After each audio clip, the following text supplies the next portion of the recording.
Na luna de junho último, a Corte dictou uma sentença em qual põe o governo responsável pela atuação de polícia no time de arresto na fevereiro de 2012.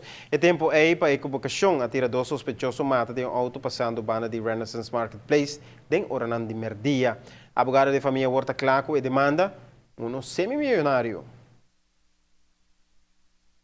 Ministério Público nota que a polícia na acto robesi como tal não ha perseguido nenhum dinang. Portava mais cauteloso, pero dentro do time de arresto, o tipo de situação assim por apresentar. Assim na mesma corte dicta que o governo me para responsável financeiramente pelo dano cometido. Abogado de representando 3 famílias de caso a que hora. Nada consiste de 3 grupos de família, portanto, são que estranhos, só 2 gente faleceram, mas um não tem matrimônio prévio e matrimônio depois, então se tem dois diferentes matrimônios. Então, aqui tem componente de alimentação, para muitos tem muito relativamente chiquito, alimentação para casar com o tatawardo, sostener dor de falecido, custo que nós desde bem aqui na custo na funerária, custo na para ribe curva na back, tur envolvido com isso aí, e também dano perjuízo de também dano imaterial, não para o que a suceder.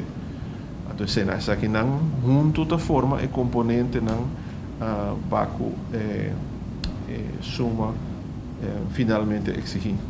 É caso de um lugar em cercania de Renaissance Marketplace, dia 22 de fevereiro de 2012, hora que a polícia tira 2 sospechosos desarmados com consequência que ambos se perdem a vida.